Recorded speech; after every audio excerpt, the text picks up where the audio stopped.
Pinatawag ko kay lahat dahil may malaking piging ang aking ama. Ako yaro, no? Ayun, no? Hello! Gusto ko ng noodles. Press the buzzer. Masyado itong malamig sa labas at saka wala ka na makikita sa sobrang pagpo. Totoo bang piso ang rice niya dito? Opo, ma'am. Ha? Yes Talaga? po. Paano nangyari yun? Paka-explain. Ay, sabi ko na talaga yan ang gusto mo eh. Sayang!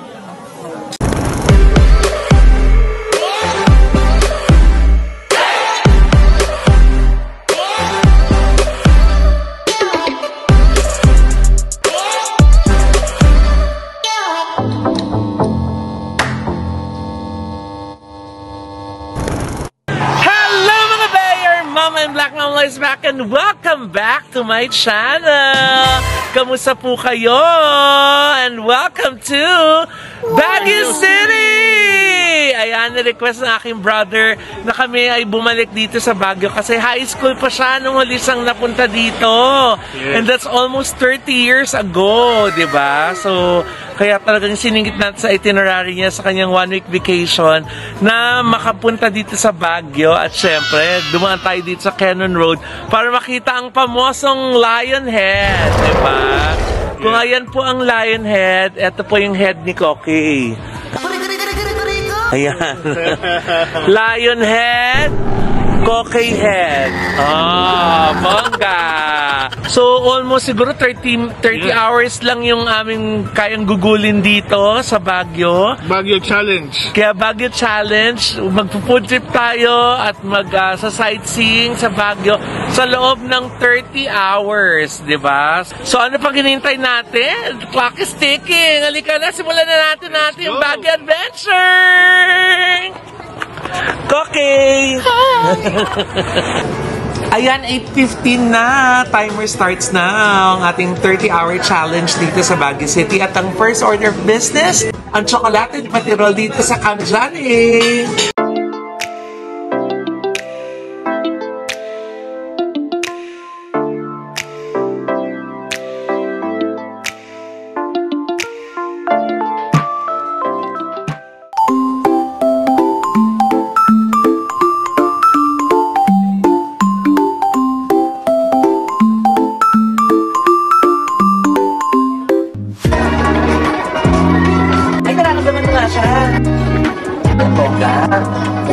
Ay, na-try ko.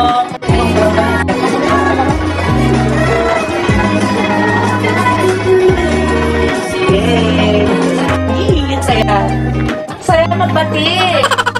Ano ba yung tawag doon? Ha? Bakit hindi talaga yung tawag doon? Ayun, hindi pala talaga yung tawag doon. Ang sarap na magbati. It's 9:23 at nandito naman tayo ngayon sa Bencap Museum, my favorite place in Baguio.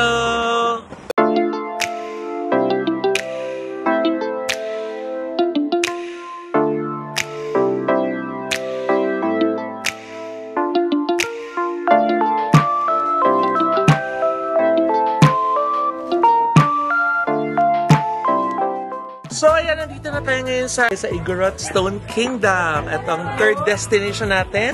And it's already, what time is it? Ayan na, 12:34. Oh, achieve. Tatlo na yung napuntahan natin. Liga na, dali! First time ka dito. First time ka dito. Welcome to Igorot Stone Kingdom!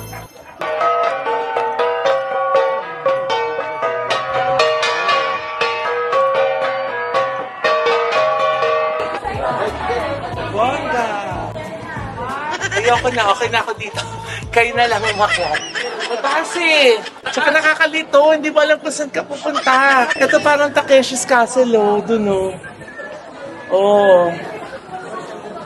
Diba ang bongga? Ganda niya. In fairness. Grabe nakaka-amaze tong lugar na to, no? Pag in-imagine mo kung paano isa-isang pinagpatong-patong yung mga bato na yan na nandiyan sa likod.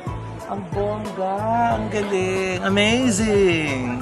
Pinatawag ko kay lahat dahil may malaking piging ang aking ama. Ha? Akit pa sana kami doon, kaso nga lang, inaalalayan namin si Marvin kasi nga, injured. So hanggang dito muna kami, pero ang bongga, look at that! Amazing!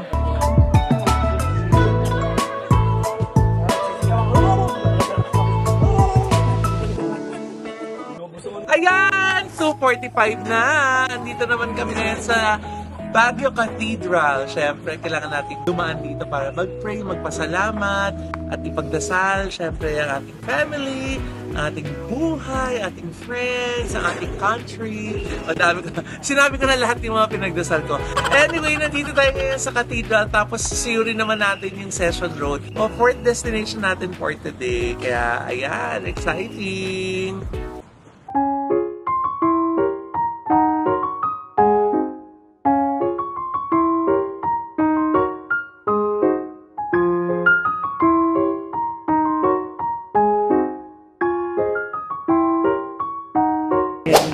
So from the cathedral, tayo nga na bababa sa Session Road dahil hahanapin natin yung restaurant na mayroong piso lang ang rice. Oh, meron pa bang ganun ngayon? Piso ang rice? Hindi ako makapaniwala pero meron. Kaya huntingin natin kung nasan yan dito sa Session Road.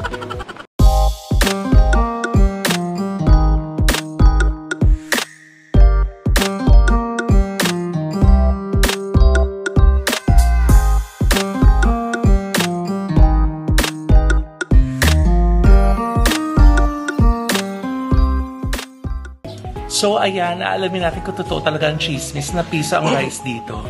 Totoo bang piso ang rice niya dito? Opo, ma'am. Ha? Yes Talaga? po. Paano nangyari yun? Paka-explain. According kasi dun sa promo ng boss namin, Oh. kaya inaano nila yung 1 peso is para sa pag-angkat din na customer at saka sa mga estudyante. Yun yung, pero extra rice yun. Opo. Kasi yung mga meals nila dito, may kasama ng rice. Ayan o. Diba? May mga rice meals na sila dyan. O, bongga. So, totoo ang chismis. Piso ang rice. Extra rice. Oh, point and grill. Kasi nga naman, kung prito, dapat point and fry yun, no? Diba? O kaya kung nilaga, point and boil, diba? Kaso point and grill, kaya yung mga grilled na ano. So eto na, excited na ako. Tikman natin. Kasi ang dami talaga nag-rave dun sa ano nila, kare-kare. So we have to taste that. Dahil favorite namin yan ni Nay Oji. 3:29 na at nagla-lunch na kami, diba? Kasi nga puro kain ginagawa namin. So, late lunch na. So, eto na yung panlima namin destination. Makakailan kaya tayo today?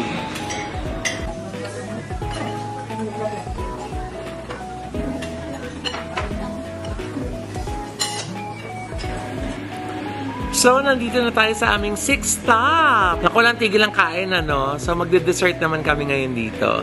Sa taas lang din to nung, Point and Grill. So, nandito tayo ngayon sa...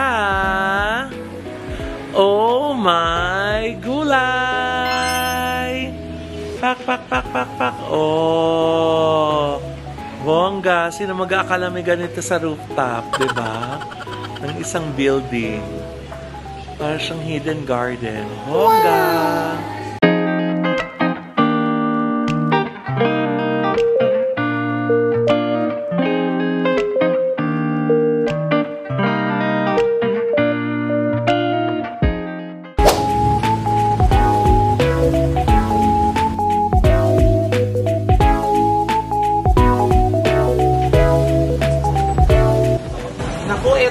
Sikat na masarap na pampasalubong, yung Tita Lea's Black Muchinta. Ayan, andito lang sila sa tapat ng Baguio Cathedral. O, magkano nga ito, ate? 165. 165, 45 pieces. Tama po, bongga. Itong magandang pampasalubong aside from dun sa mga peanut brittle at saka mga ube jam. Try niyo po itong Tita Lea's Black Muchinta. Bongga.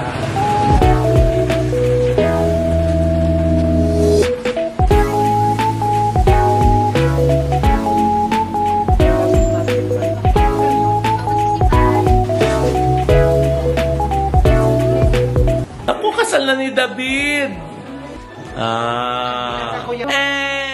Gusto ko ng noodles. Press the buzzer. Masyado itong malamig sa labas at saka wala ka na makikita sa sobrang pagpo. Pagba? Ano ba yun? Spell mo nga yun. Pwede bang ulap na lang?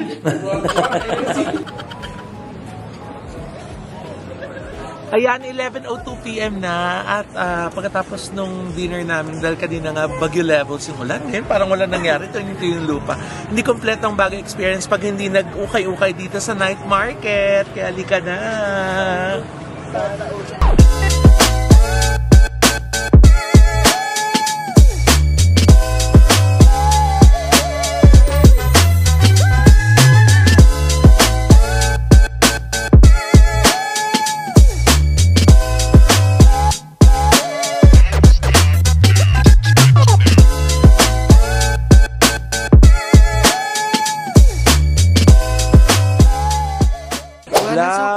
Na 80 na lang. 80. Ha? Ikaw din? May pwesto ka dito? Yes, ito po. Taray, vlogger ka na talaga? Correct. Oh, pak. Hindi bagay sa'yo. Hindi ba ba? Dress, 200. Oh, hi ka sa mga fans mo, te. Oh. Hello! Hello po! Oh, lahat ng jacket 50. Bongga. Oh. Fuck! Pang winter. Kuha na kayo. Ay, pwesto mo uli. Ang taray. Magkano po? Bring your own eco bag. Ikaw na naman. Taray, ang dami mo palang pwesto dito. Madam. Oh. Ito oh. Ay, oh, sabi ko na talaga yan ang gusto mo eh. Ang cute naman ng mga keychains ni ate, oh. Pak. Oh. Ito pa. Meron. Kuha na kayo. 360 na. Expecto Petroleum. Wingardium Leviosa. Oh, Ikaw iba gamit mo eh. Wingardium Petroleum Jelly. Ha? Kay Rigor naman. Anong plaka ni Rigor? Ayun. Alien. Diba? Bagay. Oh. Ano? Diba? Wala na ba iba? Wala na bang iba? Talaga. Susi pa. Nagreklamo ka? Pwede bang ano na lang? Ano dyan? Sige. Sir John? Parang ikaw yung na-opera. Kaya Hindi ko yung na-opera. Kaya gusto Sir Jen. Tutuli. Siya magtutuli.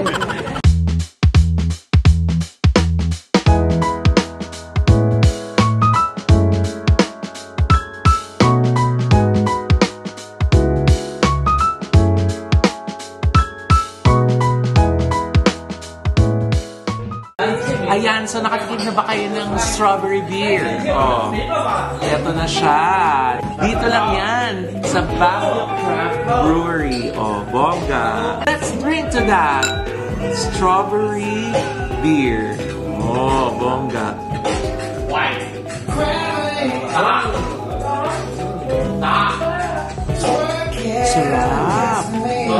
Ang sarap. Parang na yung OG, no? Ang sarap. The next day.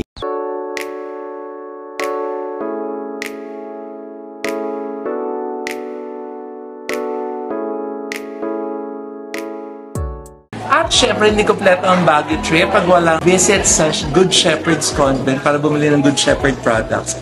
Kasi nga dito yung kanilang main branch, tapos mas mura kaysa sa labas. Yun nga lang, limited lang yung ube nila, 2 bottles lang per customer. Tapos yung lengua de gato, ganun din, 2 bottles per customer. Pero mas mura naman siya. Pero kung marami kayo, edi bongga, marami mabibili nyo.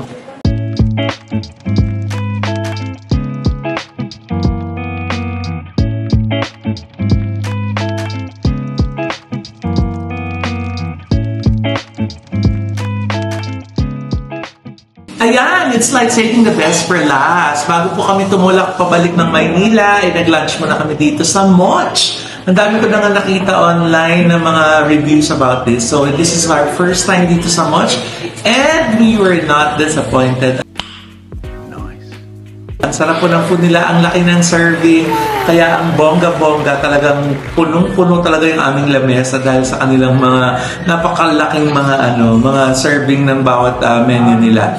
Ayan, ako nakatapos na naman tayo ng isang gala, di ba? Sana po nag-enjoy po kayo. At any given time po, bumisita po kayo with your family here sa Baguio. You can always revisit Baguio over and over and over again dahil lagi po merong bago kayong madidiscover. I'm sure marami pa kayong hindi napupuntahan dito. Kaya kami sa December, babalik ulit kami dito sa Baguio. At marami na naman kami mga ilalagay sa bucket list namin. Talagang inayos namin yung itinerary namin para magkasya sa 30 hours dahil yun lang yung oras namin. Kailangan bumalik na Manila kasi mag-shoot ng Audio Dia Showbiz Update at syempre meron din mga errands na kailangan gawin. Anyway, sana po napanood niyo po yung aming vlog yung nakaraang linggo.